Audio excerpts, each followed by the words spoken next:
Welcome back to my channel, the best place for hardworking millennials to gain career clarity and learn about career soft skills. Now, setting healthy boundaries is an important soft skill, and in this video, I'm going to teach you 5 ways on how to set healthy boundaries that will work immediately. Make sure you subscribe and click the notification bell to receive regular updates on all things related to career soft skills and career clarity. I also have a Facebook group called Career Clarity and Soft Skills where you can connect with like-minded individuals who are interested in maximizing their potential. Hi, I'm Dr. John Tam.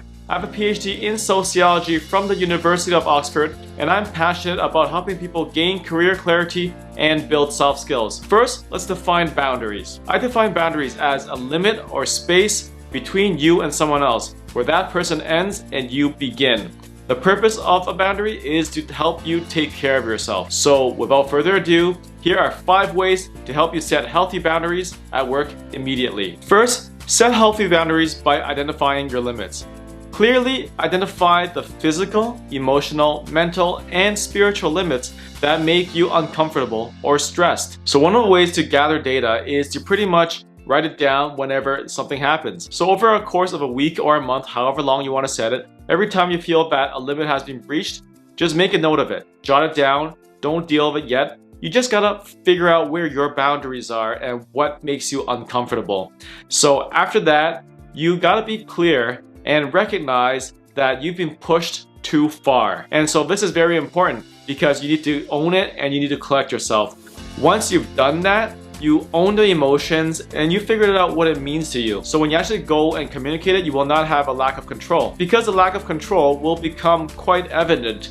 And when you communicate to someone, it will trigger their defensive mechanisms if you are not careful. The second way to set healthy boundaries is to tune into your feelings and give yourself permission. So go through your list and write down what makes you feel a certain way. You gotta be clear on what it is that bothers you and be very specific. You also gotta take out the blame out of the other person and make it clear that it's not a personal attack because you just realized it, right? So you're not attacking them because it's something that you've established. It's something that you've never actually told them. So say something like, I've never brought this up before, but ... right? But you doing this makes me really feel this way. Or you saying this makes me uncomfortable. You standing this close to me makes me feel like you've entered my bubble. So you're not blaming the other person, it's owning it that you haven't advocated for it before, but now you are advocating for it. And for some people who generally have a hard time setting boundaries, the thing is this: you feel that, am I being mean by saying that? You might question that, right? And the truth is, you need to make a distinction. Is this self-care or is this selfish? Right? And when we're talking about setting these boundaries, it is ultimately for your self-care. Sometimes people don't know where your boundaries are. They may have trespassed on it with no intent of offending you. And the reason why they even trespass in the first place is because you never established it, right? So that's why you need, for your own sake, to practice self-care. Set those fences up so that people know when they cross this fence, it's actually crossing into your boundary and that it's at the limit. So when I talk about self-care, one way of defining it is what we call eudaimonic well-being, which is basically the Aristotelian idea, which is from Aristotle, of eudaimonia, which translates to general happiness or welfare, human flourishing, and blessedness, just overall well-being. And so by setting these limits and communicating them and letting them know that I've never told you this before, now I'm telling you this, it is recognizing your feelings and honoring them.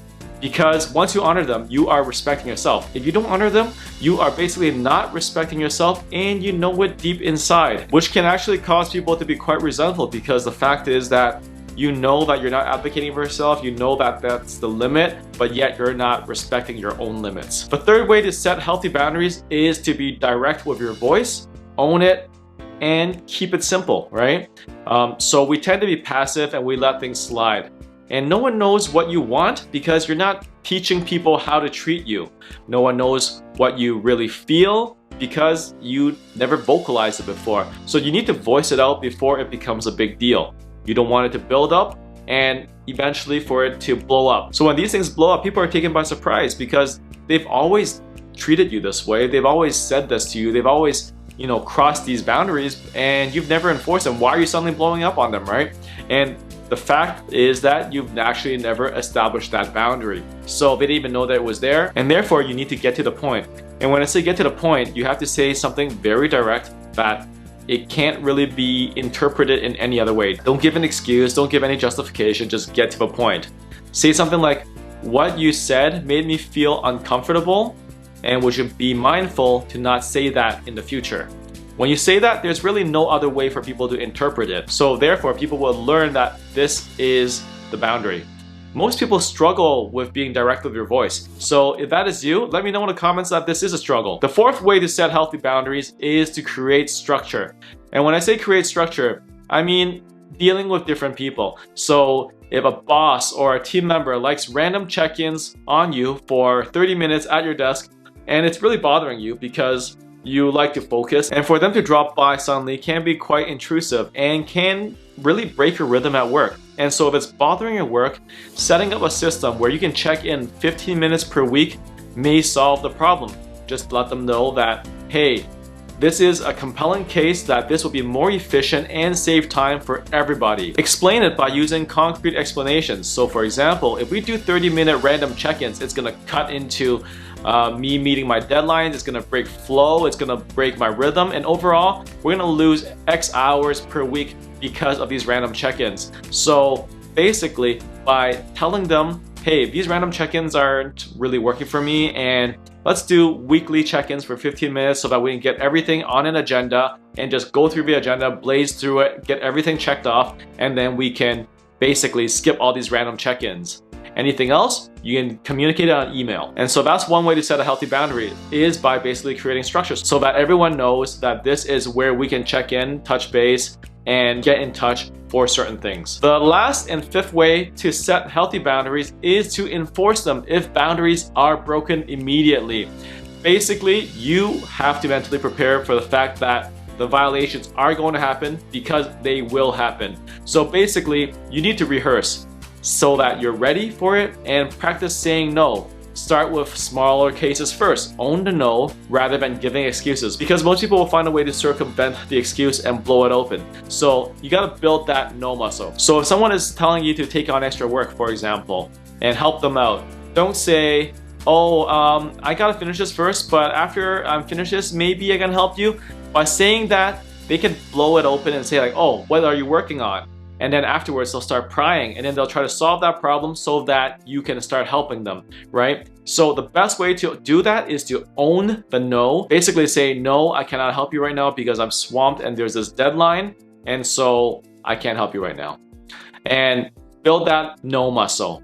Also, be prepared for pushback, because people would definitely push back, and you need to constantly reinforce these boundaries, because the truth is there's a lot of people in the office, there's a lot of people that everyone needs to work with, and not everyone is going to remember your boundaries. They will forget.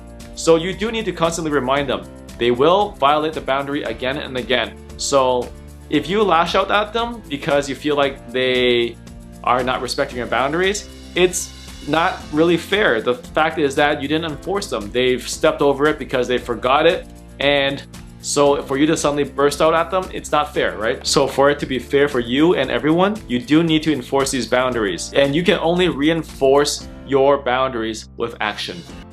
A way to make a distinction is to ask, is it your agreeableness? Is it your sensitivity? Or is it your lack of structure that is causing the problem? Or is it that the workplace environment is toxic? Or is the nature of work just not a good fit for you? There's basically two possibilities when it comes down to personality fit in the workplace. First, maybe you need to acquire the soft skills to better adjust the job to you, or vice versa. Or secondly, it might not be a good fit for you and you may be in the wrong line of work.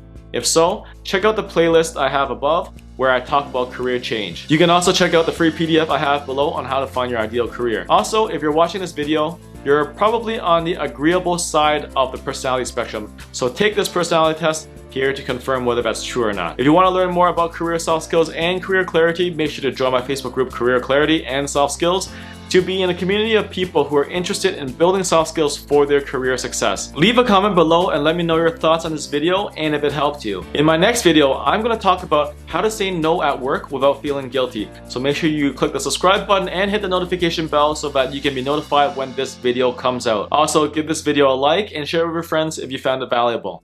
Take care, everybody.